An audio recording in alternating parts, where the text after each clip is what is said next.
Good morning, good afternoon, good evening, everyone. On behalf of the lab, I would first like to thank PCS 2021 for inviting us to present our work here. It is a pleasure indeed.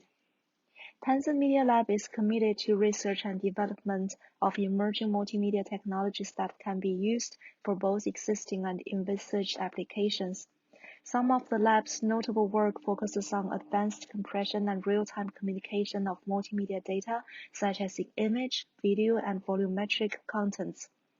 Processing, analysis, understanding, and quality assessment of multimedia content based on both signal processing theories and deep learning methods, and system design of end-to-end solutions for immersive media experience by utilizing VR, AR, XR, and holographic, etc. More than a dozen Tencent product lines or services are equipped with technologies and software SDKs developed by Tencent Media Lab, and through them we have served more than a few hundred million end users. In addition, the lab contributes to the development of international technology standards in fields such as multimedia data compression, network transmission protocols, multimedia systems, and open source platforms. A few hundred technical contributions were contributed to international standard organizations such as MPEG, JVET, IETF, 3GPP, AO Media, etc. during the last 3 years, and many of them have been adopted into standards. Now I'm going to leave the stage to my colleagues, and they will demonstrate some of our recent research and development along the several directions just mentioned. Thank you. Thanks, Shan, for the opening address. The next speaker is Dr. Stefan Wenger, whose presentation title is Standards. Hello, everyone. This is Tencent Media Lab's talk about standards. My name is Stefan Wenger. Standards, what are they and why do we need them? The one definition of standards is that they are formal, concise documents establishing engineering or technical criteria, methods, processes, and practices. The historically predominant reason for creating standards was interoperability. That was very critical in classic telecommunications, but has been increasingly less an issue for the walled garden environments that are nowadays common for telecommunications, especially the modern things like Zoom. There is the aspect of cost savings due to economy of scale. If all devices do roughly the same thing, then creating hardware has to be done only once for billions of devices, which makes those devices cheaper at the end. There are cost savings due to antitrust compliant joint development by competing companies of complex technologies within the standardization groups. That's tightly bound to the fact that a lot of standardization nowadays, including the audio and video and image compression technologies, are really not classic standardization where one would write down what is current industry practice, but are cutting edge research. And the cutting edge research that's being done there leads to often to a lot better results than what an individual research group, be it a university or a company, can do, simply because there are so many more great people who are collaborating and getting something great. Tencent Media Lab is involved in a number of such standardization groups. The big one is probably JVET, the Joint Video Experts Team. Its predecessors were responsible for H.264, H.265, HEVC, and the current JVET started the H.266 project. They're all now in JVET's responsibility. JVET are basically the video coding people of MPEG and of VSEC. MPEG also has other working groups, including the video working group dealing with standardized technologies such as EVC and LC-EVC. There's a working group that deals with emergeable image and nowadays video coding. There is the systems working group dealing with multiplexers and file formats and such. And last but not least, there's a requirements working group, which sets technical requirements for the other working groups to obey. This is more a political group that decides what the rest of MPEG should work on. Then there is the video coding experts group in the ITU, in which we participate mostly because currently they are part of the JVET teams. In China domestically, there is the ABS standard work, which works on video coding, but also on point clouds, and they have system layer work and so on. The Alliance for Open Media historically was mostly a US-based organization, becomes now much broader. It created the AV1 video compression standard. It's now working towards a successor of that and various system layer specifications. Then we work on video quality standards in a number of organizations. On the application and services side, we are active in 3GPP and many of its subcommittees. Our emphasis there is the media distribution work items, and we also are working on something somewhat unrelated, that's remote ID for drones. Then there is the IETF, Internet Engineering Task Force, where we also put our emphasis on media distribution. And finally, we are quite busy in various ecosystem consortia, so DASH-IF, MCIF, AK Association, to name just a few. Video coding standards. Well, video coding standards historically are based on the H.261 technology, on technologies first introduced in H.261, so interpicture prediction with motion compensation and transform coding of the residual.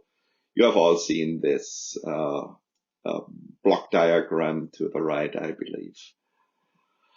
Then in 1996, the first really successful video coding standard came out, but it came out in 1993, but deployment happened in 1996-ish timeframes. MPEG-2, which enabled digital TV at standard resolution. H.264 was really the enabler for the internet-based video.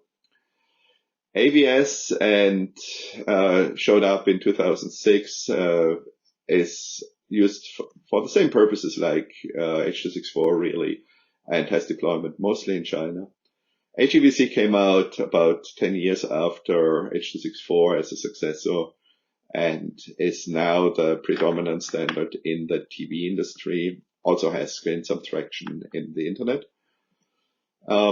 The Google proprietary technologies VP8 and VP9 from 2010 and 2013 have carved out a niche mostly in Google products, but increasingly outside of those. Mostly internet-based services, YouTube being the probably most prominent one. AV1 was standardized in 2018 and slowly gains traction even outside the Google ecosystem for things like 8K TVs and the like.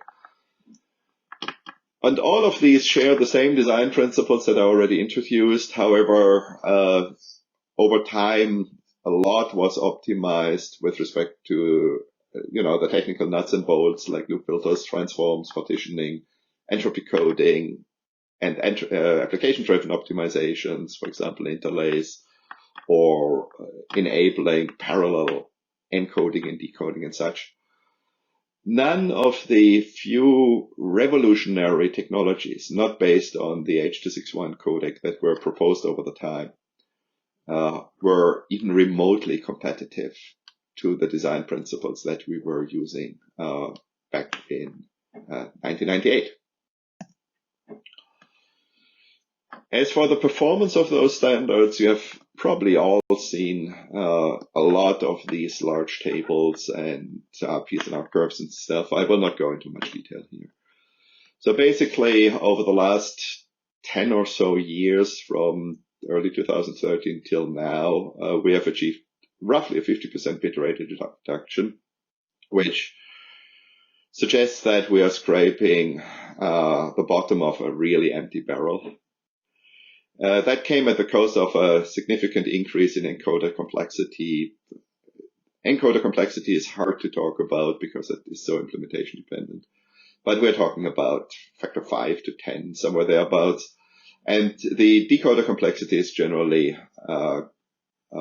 viewed as about a 100% increase. A few words about video coding standards and patents. The ecosystem has gotten increasingly worse from an implementer's viewpoint. So in H.264, a large company would pay 10 cents per video codec and didn't have to worry a lot about bilateral license demands, nor about litigation a lot. H.265, we are talking HEVC, we are talking about more than $1. In H.264, so even counting inflation, that is a pretty significant increase. H.266 is currently still unknown, but will probably end up in similar orders of magnitude as HEVC. Not much higher though, maybe a little bit cheaper.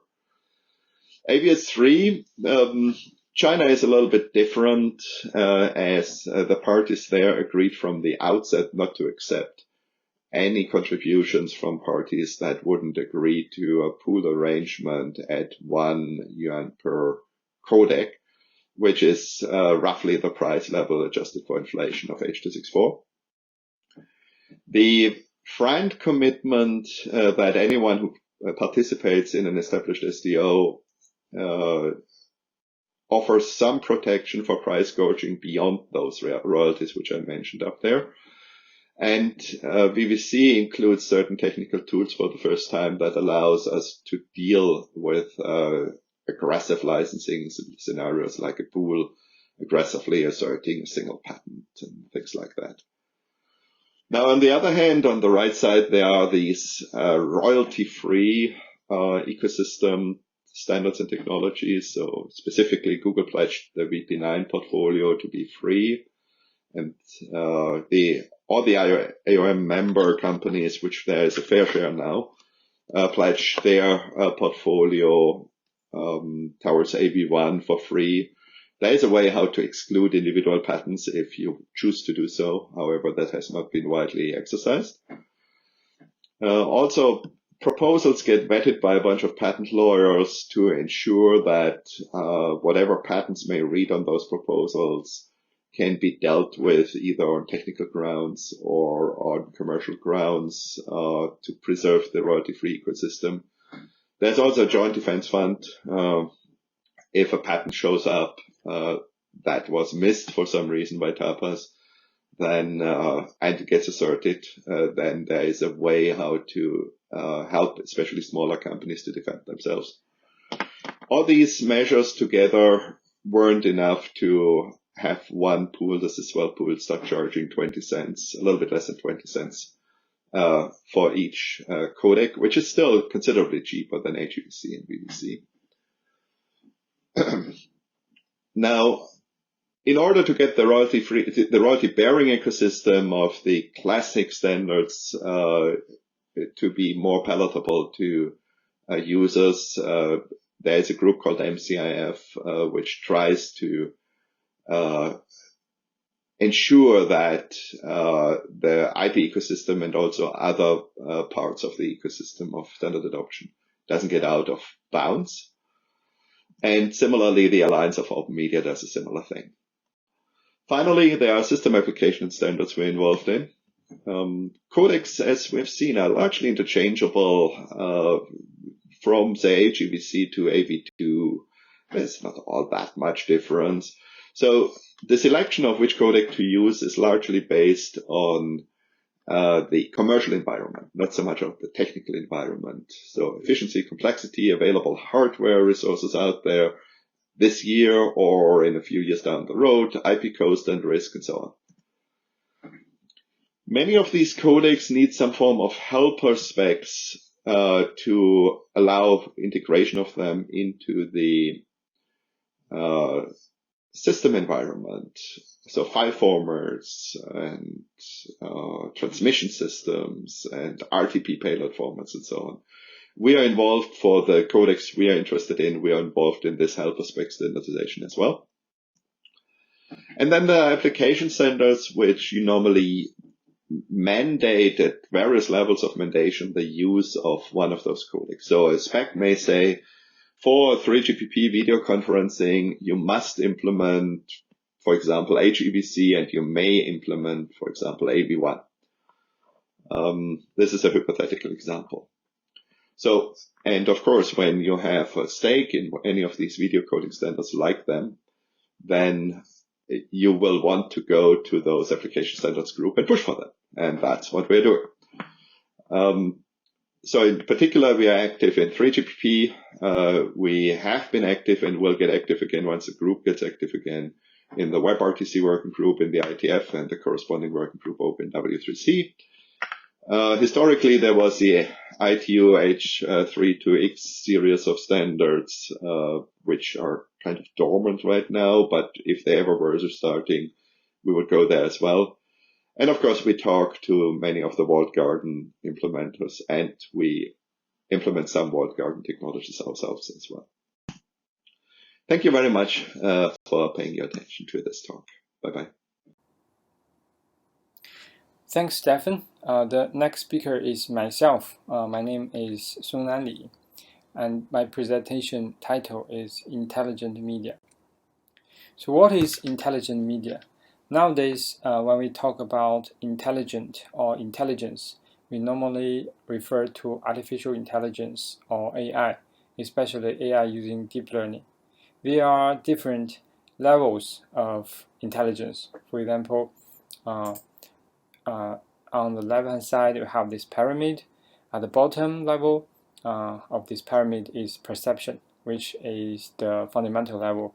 We want AI to be able to read, hear, and see to understand the world as the human being does. The second and the third levels are interaction and decision-making.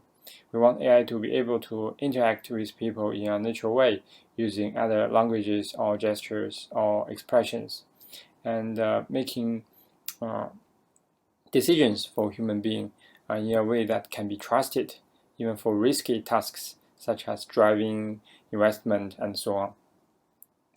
In Tencent Media Lab, we more focus on the fundamental level, that is using AI or deep learning for media perception.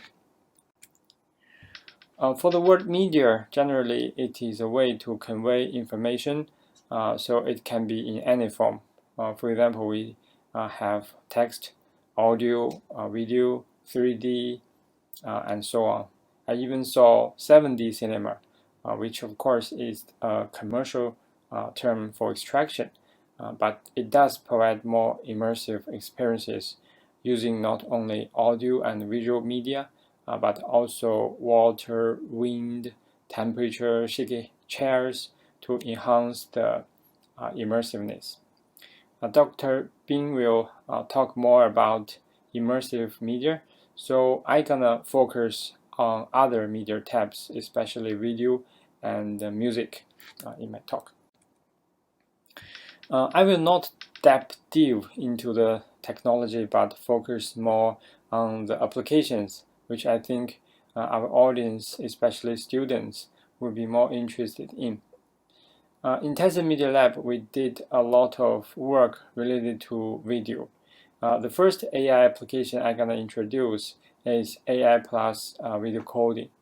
There are many attempts of using AI for video coding, and video coding with AI can outperform the traditional video coding framework, both objectively and subjectively in many cases. For example, as shown here in these demo videos, that is under extreme low bit rate, our method can transmit only a reference image and some sparse motion information to the decoder, and the decoder uses a deep neural network to reconstruct the video, which can generate better visual quality than H.265 with a similar bit rate. There are still many practical issues to be solved for using AI-based video coding in practice. For example, the complexity, but we already see a clear trend. The second AI application I'm going to introduce is video enhancement or restoration. Sorry that I don't have the time to translate the Chinese characters into English in this video. This video demonstrates many video restoration and enhancement results. This one is anti-compression artifacts, and we also have this one, defrogging, and later we have frame rate upconversion, super resolution, color correction, flickering, scratching, face restoration, and so on. Our experiences are that deep learning-based methods typically can outperform traditional methods, especially when the distribution of the field data is similar to that of the training data. Nowadays, the display of our TV and mobile phones have higher resolution, higher frame rate, higher dynamic range, wider color gamut. We need to enhance those films and videos shot in the old days to keep pace with the advance of these displaying devices, and also the higher and higher requirement of the customer. In terms of the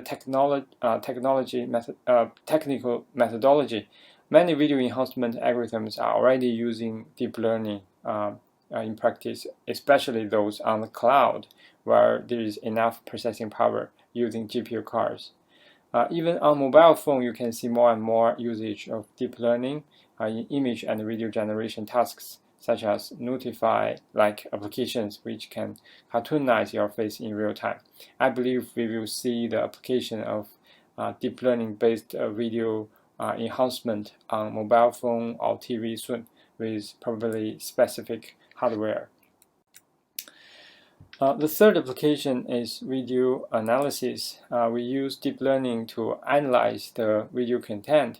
For example, as shown on the left, we can classify videos into different categories or give them different tags so that the users can search the video content using this category information or tag information. Or the recommendation system can suggest videos to users depending on what kind of videos they used to watch more frequently. We used to tag videos manually, but nowadays there are billions of UGC or user-generated content uploaded every day, so it is infeasible to tag all these videos manually. AI in this case is mandatory. On the upper right corner, we show another case which is for online education. We can detect whether the student is too close to the screen and give a warning if the student is. This is important since online education became very popular after the COVID-19 epidemic, so we need to find a way to protect the students' eyesight. Another aspect of video analysis is to analyze the visual quality rather than the video content. There is an example here. It shows several examples of low-quality user-generated videos, such as overexposure, bad color, wrong rotations, and so on. We need AI to detect those low-quality videos and filter them out automatically. It can save a lot of manpower. The fourth application is video editing. Video editing is based on video analysis. You need to understand what are inside the video so that our algorithm can edit the video automatically. In Tencent Media Lab, we did a lot of works on AI video editing. Here I give several examples. We can extract footages for sport videos like soccer, figure skating, diving. This example is for soccer. We can extract 19 types of events, including goal, corner kick, foul, free kick, and so on.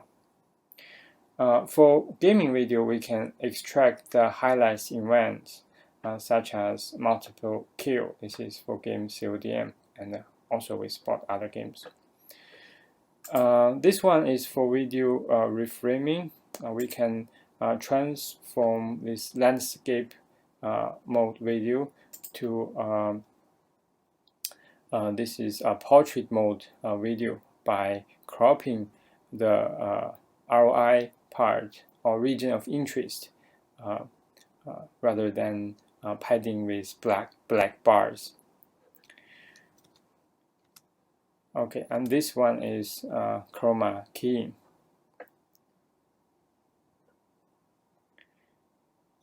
And this one is film colorization. So you can see that in Tencent, there are many requirements related to video editing from the product departments. So if you are interested in developing AI video editing algorithms, you are welcome to join us. The last application is AI plus music. Music is another important modality we focus on besides video in our lab. Computer music or music information retrieval are hot topics, and there are many tasks involved. Here I give some examples. This figure on the left is for mood classification. That is to classify music into, for example, happy, calm, angry, and many other mood types. We also do genre classification as well. That is to classify music into, for example, popular music, rap, R&B, jazz, and so on. Beat tracking is to extract the music rhythm, which can be used for video editing. For short video, it will be very nice if the rhythm of the video can match the rhythm of the music. Okay, let's listen to this music and see the beat tracking visualization result. Don't run from me, river. Don't run from me, river, river. No, don't run from me, river. Don't run from me, river, river. Look, you can play it cool, act like you don't care, but river, don't be cruel. You're pushing me away. Don't want to get hurt. Okay. So you those yellow frames visualize the time slots where we detect the dump beat. And for short video editing, the dump beat time is sometimes important to the video editor. For source separation, we can separate the original music file into the voice track and the background music track, and the background music then can be used in other applications such as karaoke. We also develop algorithms for video and music matching. Given a short video, we can search a music dataset and find the most suitable background music for this video. Okay, that's all. Thanks for listening. And if you are interested in details, you can ask questions at the end of this workshop, or you can send email to my email address. I will try to answer your questions offline. Okay, the next speaker is Dr. Bing Jian. He will give a talk on immersive media.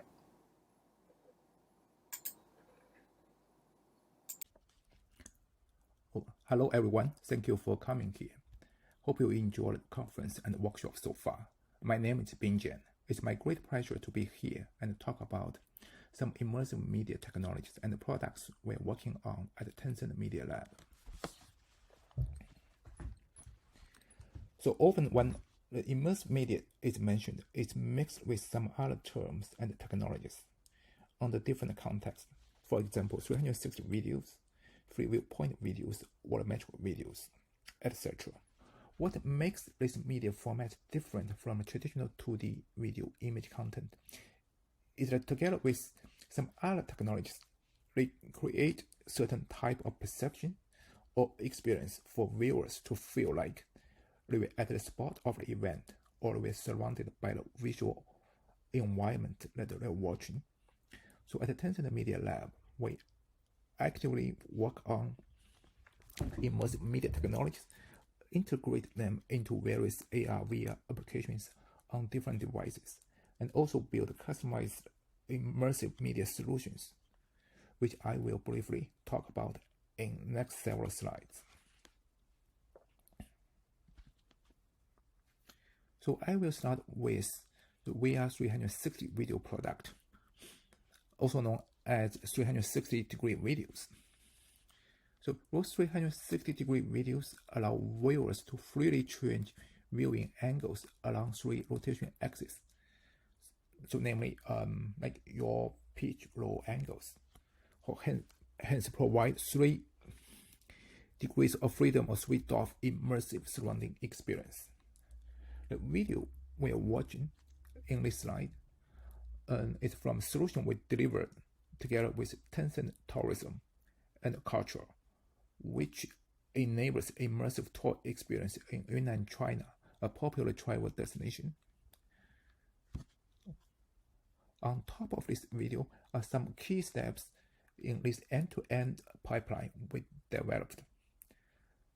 I want to emphasize that at Tencent Media Lab, we're not only focusing on research and the development of some key algorithm modules, we also care about implementation details and building end-to-end performance solutions that are fast, robust, easy to deploy, and highly scalable.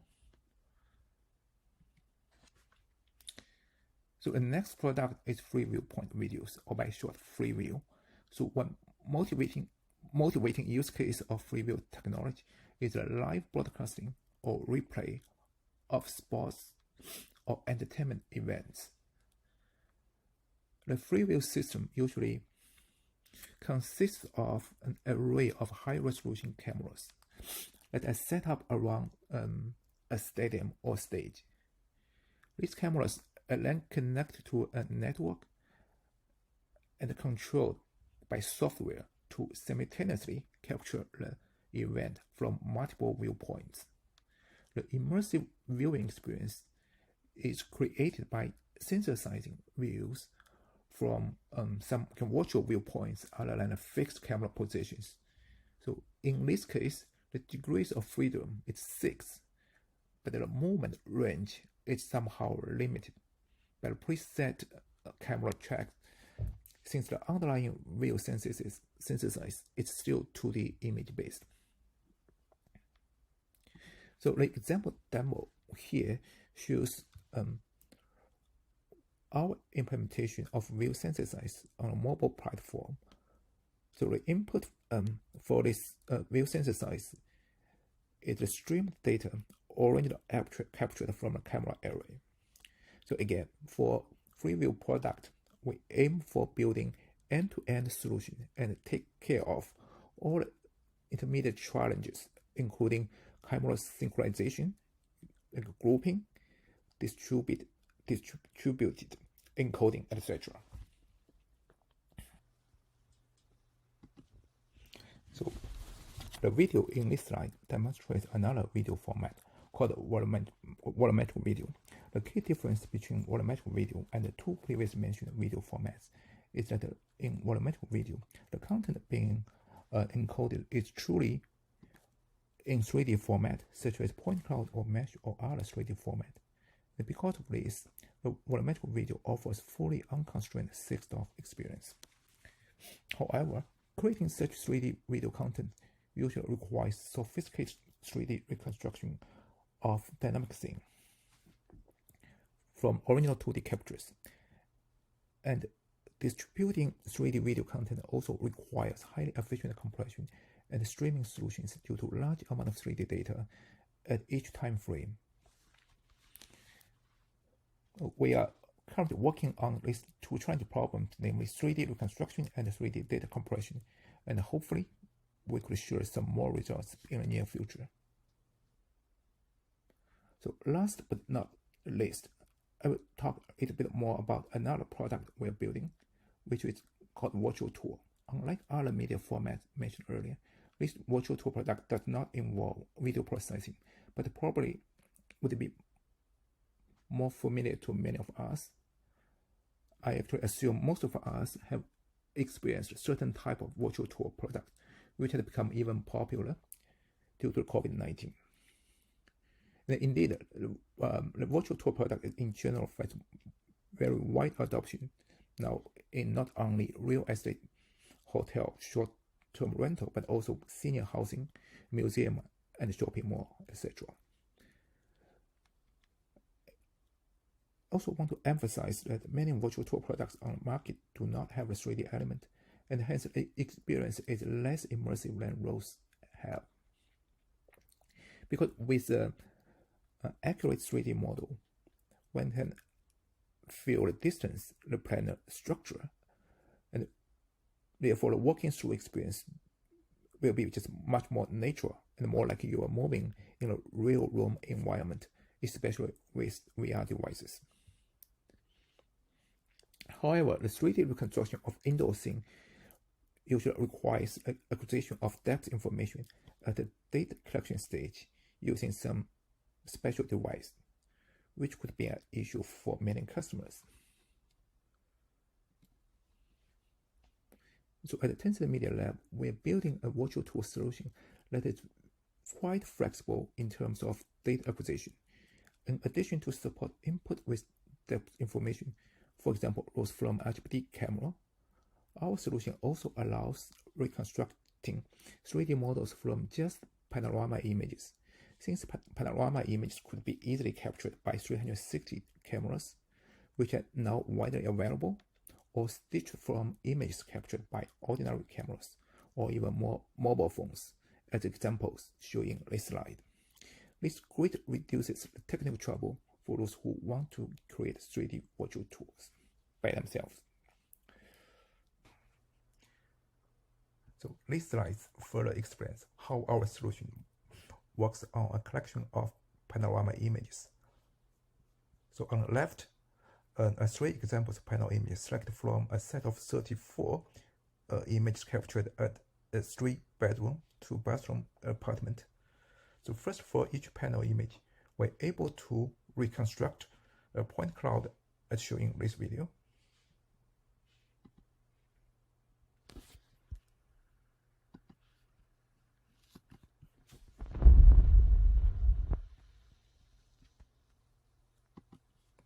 Here, please note that the opening area in this point cloud actually corresponds to this region connecting the living room to the bedroom area.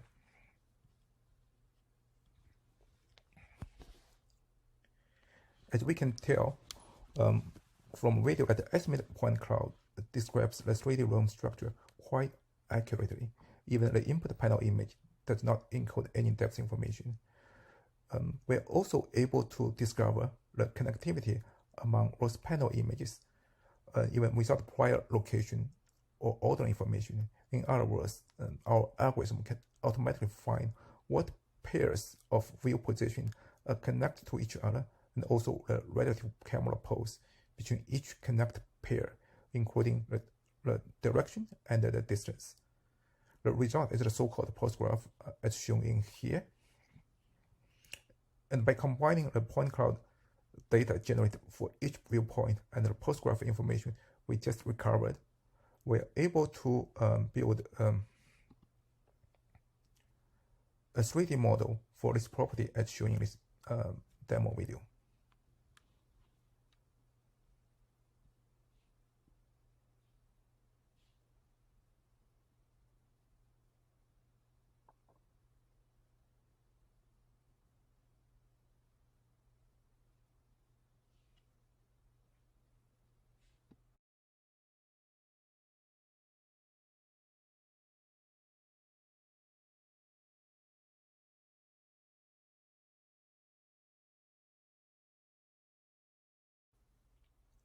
So finally, I would like to conclude this talk by a demo of a virtual tour we created for Tencent's newly built office in Los Angeles area.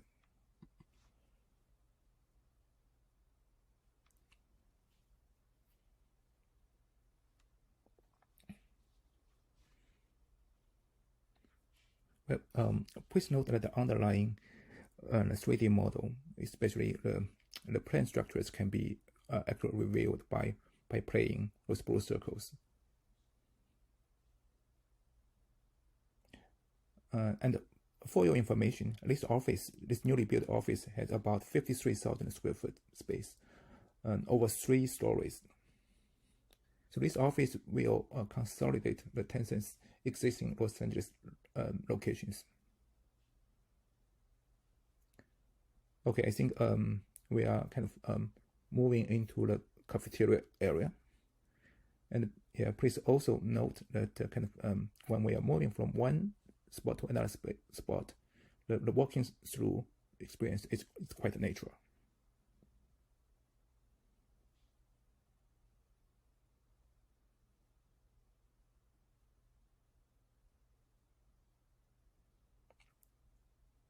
Well, I think I will stop here. All right, that's all I have for today. Feel free to raise questions during the Q&A session or reach out to me afterwards. Thanks again for your time and wish you have a good rest of the day. Thanks, Bin. The next speaker is Su-Chou Han. The title of his presentation is Media Compression. Hello, everyone.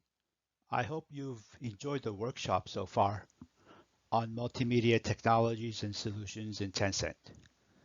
Thank you again to the distinguished presenters that have preceded me today. My name is Su-Chou Han, and I'm a principal researcher / software engineer in the Media Lab, and I will focus on media compression activities and solutions in Tencent's Media Lab. Now, Tencent is a multidimensional company that serves many types of internet-focused technologies and services, and delivery of media such as video is a key ingredient that's essential. As you can see here, there are a wide variety of applications and products where media and video plays a central role, so the mission of our Media Lab is greatly tied to the success of our company. Tencent Meeting is Tencent's main video conferencing application that supports various video conferencing, webinars, such as this medium that we are using for today's workshop, and virtual meetings. We have Tencent Video, which is a video on demand service that is widely popular and adopted in many countries. Now we have QQ and WeChat, and so WeChat is Tencent's everything mobile app, where many types of short videos, live streaming, gaming, and other media playback and recording takes place. Tencent Cloud is the infrastructure that supports many of these activities. And we also have Tencent Games. Now, Tencent is the largest gaming company in the world, in case you weren't aware. So you can imagine the importance of this business unit.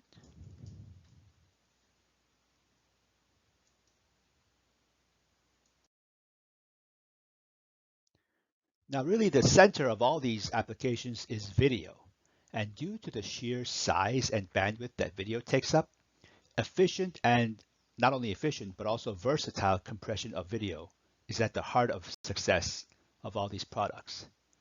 Now, video compression is very compute intensive, and hardware support is typically needed and essential. Now, Tencent is a software company, but we work very closely with hardware vendors to use their hardware support capabilities in video compression, and also to work with hardware companies to tailor future hardware support for our purposes. Now, another challenge is that bandwidth is very limited and it also fluctuates. So how to efficiently transmit the compressed video with as little quality loss as possible is also very important. There are many different compression standards, international standards that are available. And so we need to support many or all of these standards for interoperability and a number of other reasons. And we want to make the video compression content aware, task aware, and recipient aware. So content aware means that we need to take into account what the content of the video is, for instance. Task aware is what kind of tasks are going to be processing this video. and recipient aware. So if we provide or a video source, who are the recipients that are going to be viewing the video that I'm creating? And there are many more challenges. Now here's just a snapshot of the video compression sort of standardization that's been in play in the last 20 years or so. So mainly there are three big bodies, international bodies, where video compression standards are being formulated right now. One is the MPEG/ITU. Another is the more recent Alliance for Open Media, which was driven initially by Google, but a number of other companies have joined. And then there's also AVS, which is mainly focused on the China market, but is also obviously a very important standard for Tencent as well. So if you can see here, in 2003, H.264 or AVC was released. And so, and this is still by far the most popular standard that broadcasters and content providers use right now. So after H.264, a number of standards have followed, but notably in 2013, which is 10 years after that, H.265, the successor, was released, which gave about 50% bitrate savings. So double the bitrate, double the efficiency for the same quality versus H.264. And then 7 years after that, in 2020, which was just last year, the next successor, H.266, known as VVC, was released. And this promises 40% bitrate savings compared to H.265. So one of the big applications that Tencent has is Tencent Meeting. So this is our real-time video communications product, video conferencing and things like that. So this requires, robust and reliable and real-time video conferencing. So it has to be real-time and can be interactive. So this is very challenging. And we need to optimize it for PC, Mac, and various mobile platforms that are being used. Some interesting applications of video applications of such video conferencing, for instance, is region of interest enhancement. For instance, we can detect the face of a speaker and then enhance or make the video better around the faces. So as you can imagine, that will be a very good feature. Resource adaptation. So these days, there's a number of different platforms and devices that are being used. And typical video conferencing, there can be hundreds and hundreds of participants coming in and out at the same time. So the system needs to adapt to the various resources, the bandwidths, the capabilities, download bandwidth, uplink bandwidth, and so forth. And we have to adapt and meet these requirements. So it can be very challenging in that regard. We want video audio synchronization, obviously. So audio plays a very important part in real-time video communications. And also there's screen content sharing, such as what we're doing now with our PowerPoint slides. That sort of presents a different challenge because the video content is quite different from camera captured video. Live streaming is another application. This also requires low latency. Here, there's a bit of a wider variety of video content, such as live sports contests, or broadcast a live wedding or a birthday party and things like that. Have become really popular in the last couple of years. A lot of it due to the pandemic. But those applications are here to stay, I think. And so live streaming is also a very important and growing field. So again, this also needs adaptive bit rates and resolutions to service multiple device types, from TVs all the way to smartphones. So media transcoding, or the media encoding that happens on a server, is sort of supports a lot of these applications. So the transcoding service conforms to these various formats that we talked about before. We have scalable video coding support, which means video is encoded in layers, so that as needed, these layers can be peeled on and off depending on where it's coming from and where it's going. And screen content coding, of course, like I said before, is supported. So here's just an example of screen content coding how that sort of to the left without screen content and with screen content, we have much more crisp and clear text, for instance. And so, that's very important. And without, scalable video coding and with scalable video coding, we can see the image quality improvement for the same bit rates. And so media transcoding also supports cloud gaming, which is also becoming important, ultra low latency, adaptive bit rates, and so forth. So as I just mentioned, cloud gaming in itself is a really growing field. This really requires ultra low latency. If you have gamers or if you know gamers, they know that slight delay in the reaction is unacceptable. We have computer generated content, which is a challenge, but also sometimes mixed in with natural video. So you have a little corner of the screen where the game player might be talking about his game, and the rest of the content is this computer generated content. So that can be mixed content is always very challenging. And also gaming requires very high frame rate. And so again, the amount of data and information that needs to be stored and transmitted and played back is very, very big. Now, offline video on demand encoding and transcoding. So here, sort of a quality is really emphasized. And this is typically a once encoding and then multi-playback. So we want to make sure we do the best job we can when we're encoding this. Again, here, multiple bit rates and resolutions to service multiple device types are needed. It's efficient encoding is obviously critical to reduce the downloading speed, but yet reserving really good and pristine media quality. And this is an area where at Tencent, we're transitioning from current video codecs like H.264 and H.265 to more of the latest state-of-the-art codecs like AV1 and VVC. So this transition is taking place. So in that regard, we have this Tencent Media Lab OAV1 encoder. So this is our AV1 based encoder. And so this is being deployed by Tencent Cloud Services and Tencent Video on Demand services for VOD and real-time live applications. And so this solution provides various rate control modes that are needed.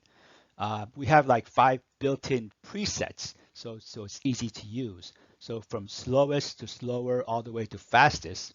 So the slowest one will give us the best quality, and the fastest mode can be used for real-time applications. And this supports various 8-bit, 10-bit formats, YUV formats, various color formats. And here this shows sort of a comparison of our OAV1 presets versus X265, which is sort of a open source 265 based encoder. And we can see we have better encoding times and a lot of bitrate savings that OAV1 provides. And the latest of these specs is H.266 or VVC, which was adopted just last year. And so we expect great things and much more bitrate savings and compression efficiency with H.266. Currently, we have a real-time decoder. So up to now, I've mainly been talking about encoders, but for new standards, the decoding by hardware support is not available yet. So software-based real-time decoding can add value. So we have this 0266 VVC real-time decoder, and it can achieve real-time decoding of not only HD but 4K content. Its performance is like 25 times or more faster than the VTM reference decoder, and that's the decoder that's provided by the standardization body. So here is a table showing our bitrate savings. I'm sorry, the decoding speed gains over VTM at various quality and for these test clips. And as we speak, we are also under development for a VVC encoder that will give us further savings and more versatility than the existing standards so far. And VVC, the V stands for versatile. So we expect it, for 4K, 8K, and 360 video and other types of interesting applications down the line. That concludes my talk for today. I hope you have a great rest of the day, and I hope you enjoy the rest of the workshop. Thank you.